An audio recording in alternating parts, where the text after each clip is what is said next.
അടിച്ചമർത്തപ്പെട്ട ആദിവാസി ജനവിഭാഗങ്ങളോട് അനുകമ്പ കാണിച്ചതിൻ്റെ പേരിൽ ജയിലിലടയ്ക്കപ്പെട്ട father Stan സ്വാമിയെക്കുറിച്ച് father royal എസ്.ജെ. തുറങ്കലിൽ അടയ്ക്കപ്പെട്ട സുവിശേഷം. ഭരണകൂട ഭീകരതയുടെ ഇരയായി തടവറയിൽ കഴിയുന്ന 83 വയസ്സുകാരനായ ഫാദർ സ്റ്റാൻ സ്വാമി ചെയ്ത കുറ്റം മനുഷ്യനെ സ്നേഹിച്ചു എന്നതാണ്. പാർശ്വവൽക്കരിക്കപ്പെട്ട അടിച്ചമർത്തപ്പെട്ട ആദിവാസി ജനവിഭാഗങ്ങളോട് ആർദ്രതയും പരിഗണനയും കാണിച്ചു എന്നതാണ് അദ്ദേഹം ചെയ്ത അപരാധം. ആദിവാസി ജനവിഭാഗങ്ങളുടെ അവകാശങ്ങൾ നേടിയെടുക്കാൻ വേണ്ടി അഹോരാത്രം പ്രയത്നിച്ച സാമൂഹ്യ പ്രവർത്തകൻ. നക്സലുകളെന്ന് ആരോപിച്ച് ഭരണകൂടം തടവറയിൽ അടച്ചിരിക്കുന്ന നിരപരാധികളായ ആദിവാസികളെയും മൂലവാസികളെയും മോചിപ്പിക്കണമെന്നാവശ്യപ്പെട്ട് സമര പരമ്പരകൾ നടത്തി ഹൈക്കോടതിയിൽ പൊതുതാൽപര്യ ഹർജി നൽകിയ മനുഷ്യസ്നേഹി.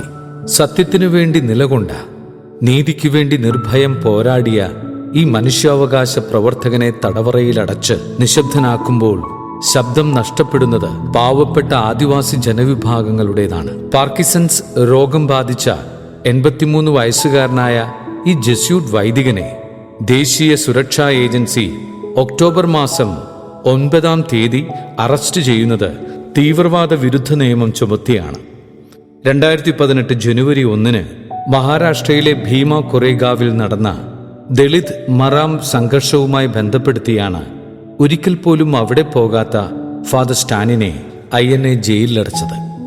സ്വാത്വികനും ധർമ്മപരിപാലകനുമായി ജീവിച്ച ഫാദർ സ്റ്റാനിന്റെ ജീവിതം ഒരു തുറന്ന പുസ്തകം പോലെ സുതാര്യമായിരുന്നു.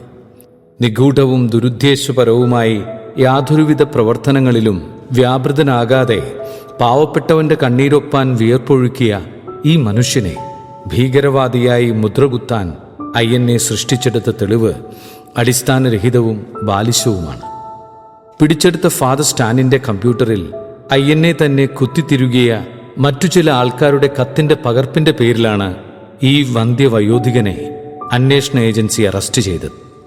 നിരവധി തവണ റെയ്ഡ് നടത്തിയെങ്കിലും കത്തിയോ ബോംബോ മറ്റേതെങ്കിലും തരത്തിലുള്ള മാരകായുധങ്ങളോ ഫാദർ സ്റ്റാൻ താമസിക്കുന്ന വീട്ടിൽ നിന്ന് കണ്ടെടുക്കുവാൻ അന്വേഷണ ഉദ്യോഗസ്ഥർക്ക് കഴിഞ്ഞില്ല. നാളിതുവരെയായി ഏതെങ്കിലും തരത്തിലുള്ള ക്രിമിനൽ പശ്ചാത്തലമുള്ള കേസുകളിൽ അദ്ദേഹത്തിന്റെ നിഴൽ പോലും കണ്ടെത്താൻ ലോക്കൽ പോലീസിനോ ഭരണാധികാരികൾക്കോ കഴിഞ്ഞിട്ടില്ല. വാക്കുകളിൽ പോലും സൗമ്യതയും മിതത്വവും പ്രകടിപ്പിക്കുന്ന ഋഷിതുല്യനായ ഈ വ്യക്തിയെയാണ് മാവോയിസ്റ്റ് ബന്ധം ആരോപിച്ച് രാജ്യദ്രോഹിയായി മുദ്രകുത്തി അപമാനിച്ചിരിക്കുന്നത്.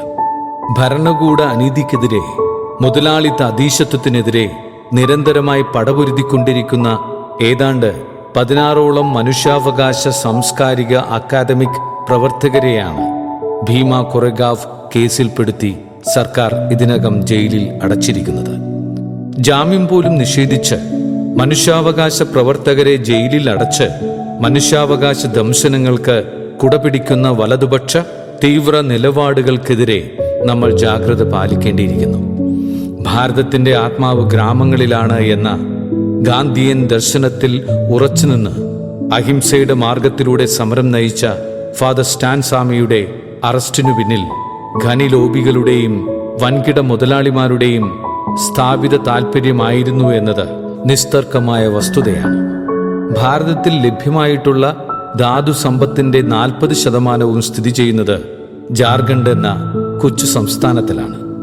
ആദിവാസി ജനവിഭാഗങ്ങളുടെ അസ്തിത്വത്തെയും നിലനിൽപ്പിനെയും അസ്ഥിരപ്പെടുത്തുന്ന വികസന അജണ്ടകൾക്കാണ് ഭരണാധികാരികൾ പ്രാമുഖ്യം കൊടുക്കുന്നത്. ആദിവാസി ജനവിഭാഗങ്ങളുടെ അവകാശങ്ങൾ കവർന്നെടുത്ത് അവരെ ചൂഷണം ചെയ്ത് ശാരീരിക മാനസിക പീഡനത്തിന് വിധേയരാക്കി നിശബ്ദമായി കൊന്നൊടുക്കുന്ന മുതലാളിത്ത വികസന അജണ്ടയ്ക്കെതിരെയാണ് ഫാദർ സ്റ്റാൻ സ്വാമി ശബ്ദമുയർത്തിയത്. ജാർഖണ്ഡിലെ ആദിവാസികളുടെയും മൂലവാസികളുടെയും ഭാഷ പഠിച്ചെടുത്ത് ഗ്രാമങ്ങളിലേക്ക് കാൽനടയായി സഞ്ചരിച്ച് അവരുടെ അവകാശങ്ങളെക്കുറിച്ച് അവരെ ബോധവാന്മാരാക്കി ഡാമുകൾ പണിയുന്നതിനും ഖനികൾ സ്ഥാപിക്കുന്നതിനും ടൗൺഷിപ്പുകൾ നിർമ്മിക്കുന്നതിനും വേണ്ടി യാതൊരുവിധ നഷ്ടപരിഹാരവും കൊടുക്കാതെ ആദിവാസികളുടെ കയ്യിൽ നിന്ന് കവർന്നെടുത്ത ഭൂമി തിരിച്ചു പിടിക്കുന്നതിനു വേണ്ടി അവരോടൊപ്പം നിന്ന് അദ്ദേഹം സമരം ചെയ്തു.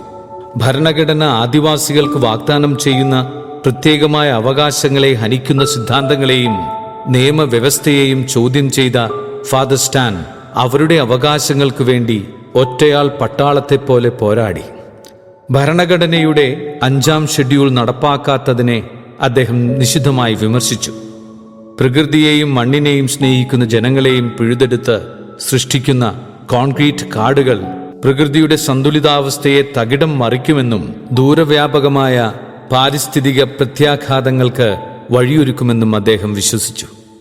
30 വർഷത്തോളം ജാർഖണ്ഡിലെ കാടുകളും ആദിവാസി ഊരുകളും കയറിയിറങ്ങിയ ഫാദർ സ്റ്റാൻ ദൈവത്തെ കണ്ടത് എല്ലാവരാലും അവഗണിക്കപ്പെട്ട പാവപ്പെട്ട മനുഷ്യരിലായിരുന്നു. മുറിവ് മറന്നുകൊണ്ട് യുദ്ധം ചെയ്യാനും വില നോക്കാതെ കൊടുക്കുവാനും പഠിപ്പിച്ചു. ഈശോ സഭാ സ്ഥാപകൻ വിശുദ്ധ ഇഗ്നേഷ്യസ് ലയോളയിൽ നിന്ന് പ്രചോദനം സ്വീകരിച്ച് തൻ്റെ രോഗാവസ്ഥകളെ അവഗണിച്ച് 83-ാം വയസ്സിലും താൻ ഏറെ സ്നേഹിക്കുന്ന മണ്ണിൻ്റെ മക്കൾക്കു വേണ്ടി അദ്ദേഹം പോരാടി.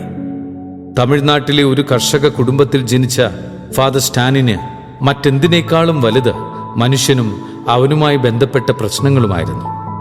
ജാതിയോ മതമോ വർണ്ണമോ നോക്കാതെ അധ്വാനിക്കുന്ന പാവപ്പെട്ട മനുഷ്യനെ നെഞ്ചോട് ചേർത്ത് പിടിച്ച് നമ്മൾ മാതൃകയാക്കേണ്ട ക്രിസ്തുവിൻ്റെ പ്രതിപുരുഷനായിരുന്നു അദ്ദേഹം. പാവപ്പെട്ടവനോടും അടിച്ചമർത്തപ്പെട്ടവനോടും തോളോട് തോൾ ചേർന്ന് നിന്ന് അവർക്ക് കരുത്തു പകർന്നു നൽകാൻ ശ്രമിച്ച ഒരു വ്യക്തിയെ രാജ്യത്തിൻ്റെ ശത്രുവായി പ്രഖ്യാപിച്ച് പരസ്യമായി അപമാനിക്കുമ്പോൾ 2 കള്ളന്മാരുടെ നടുവിൽ കുരിശിൽ കിടന്ന് വേദന കൊണ്ട് പിടയുന്ന ക്രിസ്തുവിൻ്റെ ചിത്രമാണ് മനസ്സിൽ തെളിയുന്നത്. ഫാദർ സ്റ്റാൻ സ്വാമി സുവിശേഷം പ്രഘോഷിക്കുകയല്ല, അനേകരുടെ ജീവിതത്തിൽ സുവിശേഷം നല്ല വാർത്തയായി തീരുകയാണ് ചെയ്തത്.